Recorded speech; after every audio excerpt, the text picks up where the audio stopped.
Welcome to another exciting session in our Smart Agriculture Summer Camp. We are so glad you are here and ready to explore how science, technology, and innovation are transforming the way we grow food, care for the environment, and support our communities. Today's video will introduce you to new ideas and real-world tools used in modern agriculture. So get curious, take notes, and think big about how you might shape the future of farming. Let's get started. Today we have Dr. Russell Tronstad as our speaker. Dr. Tronstad is a professor at the University of Arizona who helps farmers and ranchers make smart decisions using math, economics, and data. He studies things like how weather, markets, and technology affect how food is grown and sold. Dr. Tronstad works with people all over Arizona to solve real-life challenges in agriculture and teaches students and communities about the science behind farming and food systems. Dr. Tronstad, very happy to have you with us today. And can you please tell us a bit about your background and what inspired you to pursue a career in agricultural economics? That's a great introduction, Sarah. Yeah,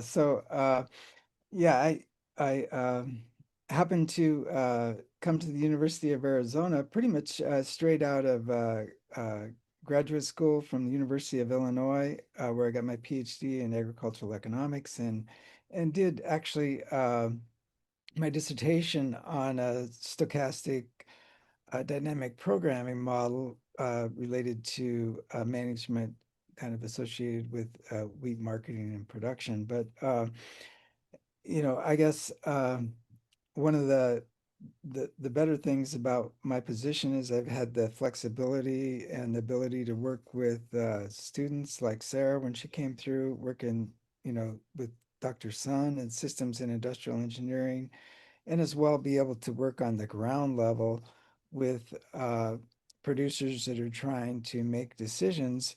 And one of the first things I worked on was with regards to like cow culling strategies in Arizona. We had some data from the R100 ranch. I worked with animal science people on that.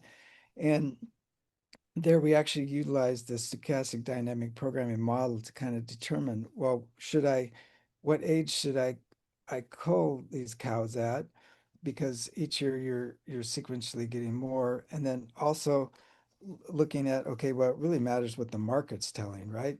So the stochastic nature of the beef cow prices as well as calf prices and cold cow prices, all those interactions and how those are correlated become to where it's really like a fairly complex, mathematical problem, to try and solve this because you have a lot of uncertainties ahead, regarding, is that cow going to produce a calf or not? But you're using that age factor, body condition score, and things to try to predict as to whether that cow will have a calf or not. But, right now we're in a situation where uh, in Arizona, everything is pretty dry right now, drought conditions. So people are saying, well, what age should I be culling my cows and cutting back on? Or should I be early weaning calves to try to reduce the demands of forage on the rangeland? And these are all, kind of typically you might think of managed by kind of the art, but back behind the scenes in terms of the workings of all these ranchers and things, they're trying to think about, well, I need to, if I produce a calf from this cow, that's a couple $1,000s there. So it can be quantified mathematically in different things, but it is kind of an art as well in putting everything all together. Yeah. Let's go back in time a little bit. Can you please tell us what inspired you to pursue your education and career in agriculture, economics, and advanced technologies? What experiences or moments sparked your interest in these areas? So, I don't know that I really had much of a really good plan when I started out. I know, I guess I went to college, in part thinking, my parents encouraged me. They didn't have the chance to go to college, so and my mom always wanted to, so I mean, we were kind of encouraged that direction. And having grown up on a farm and ranch, I guess I kind of just migrated to agriculture in particular. And in terms of my career path and even my educational path, I didn't plan to go on get a PhD when I started as an undergrad. It just kind of evolved in terms of the interactions I had with professors and encouragement from professors, to apply to like the master's program where I grew up in Montana. And so I went to Montana State for my undergrad and master's. So, Clyde Greer, he was very instrumental, I think, in terms of, encouraging me to go to graduate school. And then that just kind of led to, I got an offer on a fellowship for the University of Illinois, and that kind of, and then, after I graduated, I applied several different places, academia and even some government positions, not too many private industry, but I just had a few interviews and it just kind of worked out that Arizona was one that came to the top after uh, everything. Yeah. How has your career evolved over the years, and what have been some of your most exciting projects? Yeah, so I think many of the things are, in terms of the problems, they're still similar. I think the thing that's probably changed the most is just the availability of data and how data is handled, uh, and the type of analyses we can do now in terms of short time. I mean, just give away my age and everything, but I mean, just to have when I did my master's thesis, I think I was one of the first ones that actually had it on a word processing program. It wasn't, I didn't even know what it was. It wasn't Word or Word Perfect or something, but it was something, so I mean, uh, the ability to do data, and I even had a project once where we did card punches, pretty simple kind of an ag engineering project. But boy, I mean, the way we can analyze large data sets now and do things that were just not even possible, you know, uh, when I started my career. And, even email wasn't even around much, and because there was, when I first started, really wasn't email. I was doing some on the mainframe with my friends, but everything was fax machine then, but then now everything moved to email. So, that in some ways that's good and bad. And the other thing that's changed a lot too is just the amount of videos we have to watch, and kind of the paperwork is kind of increased, what we might call paperwork. It's increased exponentially since now the ability to essentially have everybody, take this training online with zero cost to them at, essential marginal cost puts has kind of changed the way, I guess, in terms of some of the requirements as my career, But I still think, some of the most exciting projects that I've worked on are things that have involved people that we continue to come back and work with, over the years. You can see how their enterprises have grown, I mean, I think back to where when Duncan Farms worked with them, 20, 30 years ago, they were just direct marketing to and doing farm tours right around there. Well, now they've grown their enterprise to where they're like, the largest organic producer in Arizona, and they have production in the East Coast now, West Coast, all over, So, uh, just being able to see some of those things happen, I think, uh, has been kind of exciting, and just to see a lot of the growth that's happened, the changes that have happened. How economic modeling and data-driven decision making can help farmers make more informed choices in their daily operations. I mean, I think most of the time, when you think of smart agriculture, you think of, where you have like, GPS maps with like yield monitors and overlaying, with variable fertilizer rate applications and whatnot, and which is true, and that is going on. But I can think back when I was even in high school on my farm. I used to kind of do smart agriculture when I applied. anhydrous ammonia, because I would, when we got to the parts of the field that I knew were rocky and didn't produce as much, I would shift it into the higher gear, to where it wasn't applying as much. And then, so variable rate application has been around a long time, but definitely it's at a lot more sophisticated level now. When you think of combines with GPS monitors on for yield, and then that gets translated to people looking at, okay, so we should put our inputs and fertilizers here where we're going to get the most bang for the buck with variable fertilizer applications.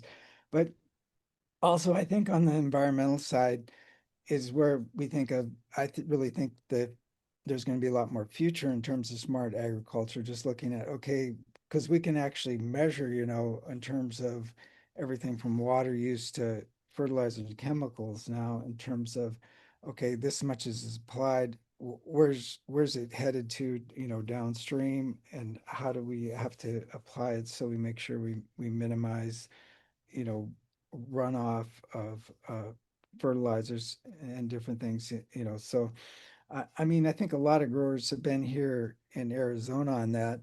Uh, Not so much maybe even just on the water savings, but just to save on their fertilizers. I know Duncan Farms, I mentioned earlier, stated that uh, they have been extremely water conscious primarily because they have so much cost in developing their organic fertilizers that they can't afford to have those leached down out of the root zone, so they have to be right on top to make sure that the their plants are utilizing all the nitrogen that they apply. Yeah. So, I think definitely, even with the drones and whatnot, I mean, they're being used in livestock and range production to identify weeds and spray weeds and all, I mean, there's a lot of things that can be done, get to remote areas that are really hard to, but you also even think of, like, just simple things like firefighting, I mean, that's one of the big things right now in the state is that there's fire watch out everywhere, no burning and everything because everything's so dry, no campfires and all that. But being able to just monitor those fires to make sure, so we don't have one coming out. There's technology available now that we didn't have before. And just I know there's one individual that's even using satellite imagery to try to find where the best spots are for mining different minerals and things, and looking at satellite imagery for groundwater, all these different things. So smart agriculture is really, I think, just whatever the next technology is that can be applied to the agriculture. And I mean, when you think about it, I mean, there's what's the saying is, what if it can't be grown, it must be mined. So most things originate from on the land in some form or other. So if you can think of technology that relates to either mining or growing, I mean, that's that's a lot, I think, of what smart agriculture it, it relates to. Yeah. What career opportunities are available in smart agriculture beyond traditional farming? You know, I mean, all food at home, food away from home, is roughly like, you know, uh, what, 14, 15% of our total expenditures. But the actual production value is a smaller component of the food production, in the sense that most of it is beyond the farm gate. And that can be in the form of inputs, providing inputs to agriculture, as well as taking those products and making them into consumer ready goods, uh, as we go to the consumer. Because I always think of agriculture having like five products that that consumers use. We have food, we have fiber, clothing, we have fuel. A lot of our corn goes for fuel now, ethanol and whatnot. We also have what I call fluids. because like coffee, uh, it, everything from wine, coffee, tea, wine is a very big business. And the other one that I call, it's another F, these are all F's, is fun. And that can be, I guess we could do flowers and that, and horses. Like here in Arizona, the equine industry is a huge industry, uh, in the sense of the amount of alfalfa that is consumed. Probably about a third of our hay production goes to horses. So people, when they talk about exports are small compared to the amount of forage we consume for fun in terms of just the equine industry. So, uh,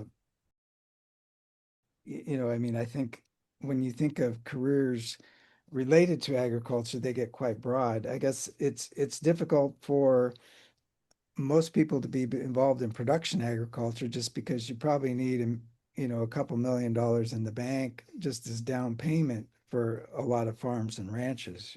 So you know that's not as easy to do as work in a lot of the industries that service agriculture on the front end with inputs as well as on the back end in terms of transforming products uh, from the farm gate to the retail. Because if you think about it, I mean, just a potato grown off of a farm is quite a bit different from what you find it a lot of people buying French fries at say McDonald's or Burger King or In and Out or wherever, there's a big difference in there.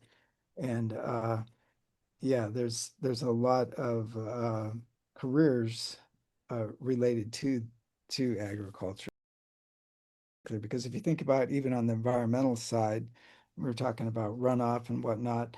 Uh, those careers on the environmental side often relate to using, whether you're chemical engineer, agriculture engineer, uh, uh, mechanical engineering, a wide variety of backgrounds. And even if you think of just like irrigation system, there's a whole bunch of engineering involved in center pivots and making those more efficient in terms of how the water is distributed. Yeah, so there's a lot of different careers related to agriculture. How do you envision a smart agriculture? In your opinion, what are the building blocks of a smart agriculture? When you think of smart agriculture as well, though, with sensors and everything else, I mean that all that's much more automated. But even like I know guys that have a hog farm, he was or his son was telling me that his dad was down in Las Vegas and basically running his hogs in terms of because the feeding's all automated and he's seeing everything, so he can be gone and not physically right there at the farm as long as everything's working. I mean, I didn't talk about the controlled environment agriculture very much, but that's another area, I guess, when you think of the smart agriculture and saving resources too, that's probably we're going to see more of, I think. But it's still just quite costly compared to like right here. I mean, but this operation does have quite a few high tunnels as well for, winter production. So they're kind of, but in terms of actual greenhouse, the energy cost is still quite a bit. Uh, so it becomes a little bit more specialized, I think, where you have, grafted transplants and things like that really pay off more. But yeah. What skills students need to have if they are interested in pursuing a career in smart agriculture? No, I worked some with our FFA students here in competition. One of the things I always tell them is that at the high school level in particular, try to get your math skills as well developed as possible, because math is, essentially a cumulative, uh, kind of education. I mean, if you can do calculus, you could do any algebra problem, right? Basically, because it always builds on everything. And, I mean, I went to a school where I didn't really have the opportunity to I mean, they didn't even offer calculus, you know. So, you know, I mean, when I got to college, I realized, man, I was really behind, you know. You know, I didn't even know what they were asking about on a lot of the math tests, you know. So it's like, wow. So, you know, I think everything you can do to get yourself up to speed on math is very important. And then also don't underestimate the value of communication, you know, because yeah, I mean, being able to communicate in English in particular is pretty valuable in America. I know that was probably the only advantage I had over a lot of my international friends in graduate school because they were, you know, way ahead of me in math, but at least I had some background in English and writing and communication, you know. So, you know, being able to be comfortable in terms of public speaking, I think is a real asset.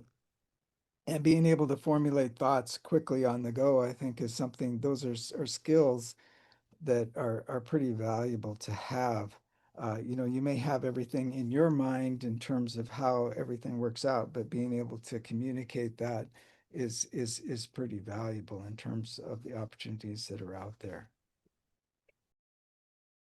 Thank you, Dr. Tronstad, for generously sharing your time and expertise with us. Do you have any final insights you'd like our outstanding students to take away?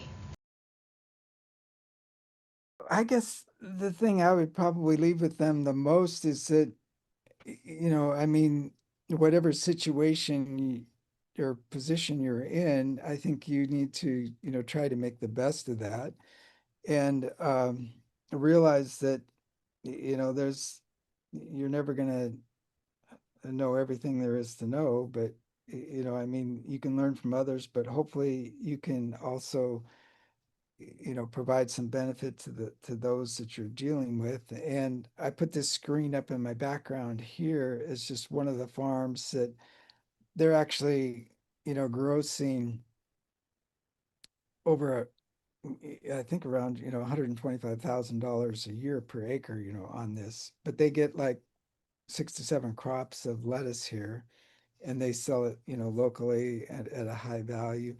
And, you know, it's organically grown and everything, you know. So but you know, on the healthy side, they're trying to, you know, emphasize that.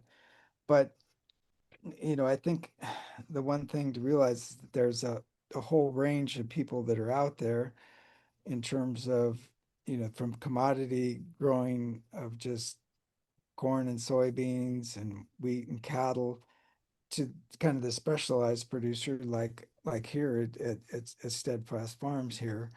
And that in between that spectrum, there's, you know, a lot of possibilities for students to get involved uh, in agriculture on the small scale as well as the large scale. And I guess, you know, just making the best of what's out there, and that there's always going to be problems to be solved in agriculture. That's for sure. I mean, just kind of like one of the things that's constant is change. Well, there's always going to be problems that are out there and policy issues that need to be worked out to address some of these problems, as well as you know, individual decisions made at the farm level to try and solve some of these problems with regards to just making things profitable, you know.